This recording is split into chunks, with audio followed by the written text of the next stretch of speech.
Hey everybody. So today I am going to introduce you to a very cool concept I'm calling Resonant Echo Field Learning. And this should be the first time that you've seen this anywhere. It's the first time that I've seen it anywhere. And then so I have talked before about this specific phenomena as it occurs, right? And this specific phenomena it occurs when you are training a model, and then you train the model, and then it ends up the second training ends up being good, right? You're able to pass on the second training, and so like for example, I'll train a model, and it will get like say like 40% accuracy, and then I just reset everything, right? Just full reset. And it will say get like 45 or 50% accuracy on the same data set. Like nothing else changes. It's all the same. And it will just increase accuracy overall off that same training. And then so within that, I'm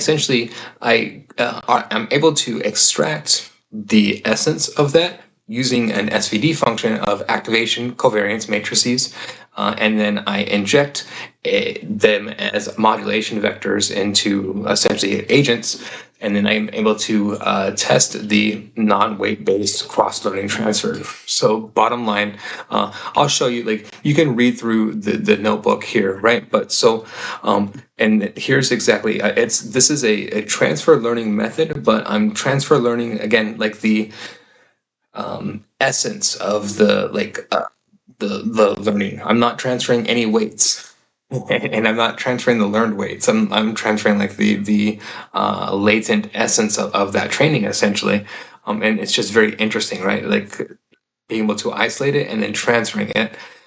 And so you can read the full code, right? It's all reinforcement learning. So I do reinforcement learning with agents, and then what you can see is I train them in hyperbolic space as my main point, and then I train them in Euclidean space with no reference, and then I take these weights from the Euclidean space, and then I bring them over here. And then so this is the second training, right?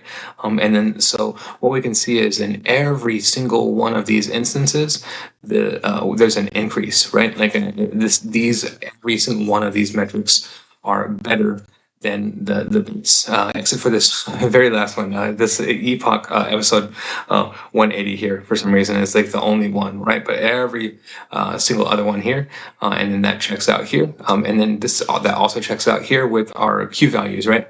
And then so we have our total Q values, and then so what we want to look at with the no ref compared to the ref, and then higher is better. So 0.78 compared to 0.822, significant difference there, right?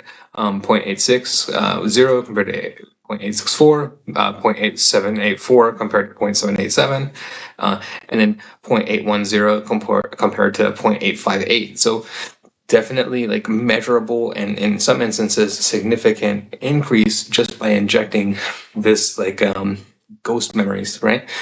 Is what we're measuring and tracking within this. And then ghost memories, like I've made videos on that before, and I actually released that as a open source concept as well. And then so this is just building on that, right? Again, like this research, it just you have instances where you find something, and then it's you just refine it over time, and that's kind of how it works out overall, right? And then so this is just essentially trying to dial that and see if I can like increase the performance of these ghost memories, and then and see it like test it in this instance in fractal space, right? And then so same test, we go it's hyperbolic as the baseline, and then we pump that into Euclidean, and then from are comparing the two Euclidean values. And then in every single instance, in this instance, there's an increase in performance of values. And then we have some performance like that transfers over to the fractal space. Right? I wanted to test and see if that like performance increase and that kind of like help would from the Euclidean space would transfer into fractal space in this instance. And there is some correlation, not a full direct correlation, not as much as it is with increasing within the Euclidean space, but there's definitive difference there, and we can see performance like advantages, especially within the Euclidean space, right? And so that's what we see overall. And then in the last instance here, I wanted to build this out and then make this like a full swarm algorithm, right? And then so have these swarm algorithms detect. And then essentially, like, my goal with this is that, so this is a standalone optimizer is what I am viewing this as. And then so the swarm agents, they go through and they detect that this latent space, this ghost memories, this REF, right? And then so they can inject and then understand and visualize the shape of this, as they do in this instance.